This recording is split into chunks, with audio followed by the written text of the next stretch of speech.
The seed of the church is not just the blood of martyrs, it's the blood of forgiving martyrs.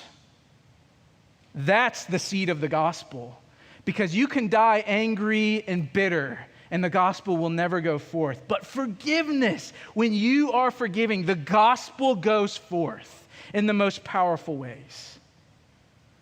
Fourth, what does your forgiveness of others demonstrate about your prayers? It demonstrates the view that you have of yourself. To quote Stott again, if we have an exaggerated view of the offenses of others, it proves that we have minimized our own.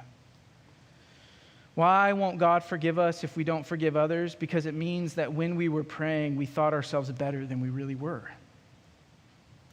We actually had an exalted view of ourselves when we were praying. We viewed our prayer to Him as a right and not a privilege.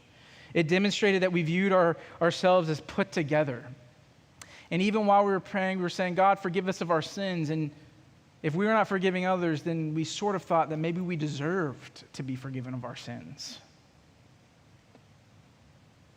We didn't see the significance of the flaw. I think of my favorite parable in the Bible. I've used it as an example in many sermons before, and you're going to hear it in many more because it's great.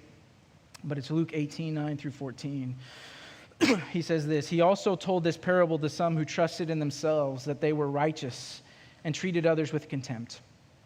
2 men went up to the temple to pray, one a Pharisee and the other a tax collector. The Pharisee, standing by himself, prayed thus, God, I thank you I'm not like the other men, the extortioners, the unjust, the adulterers, or even like this tax collector. I fast twice a week. I give tithes of all that I get. But the tax collector, standing far off, would not even lift up his eyes to heaven, but beat his breast, saying, God, be merciful to me, a sinner.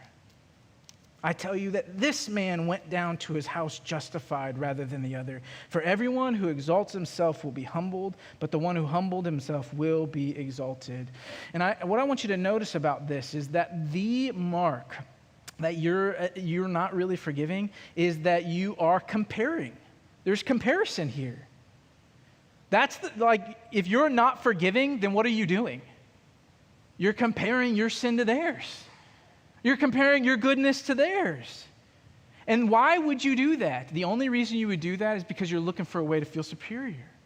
You're looking for a way to feel better. Which means you don't understand your sin. You don't understand it. This week I was thinking about even just how we critique people. Why do people critique other people? Why do we critique those in leadership? And I was thinking about all the times I've critiqued those in leadership above me before.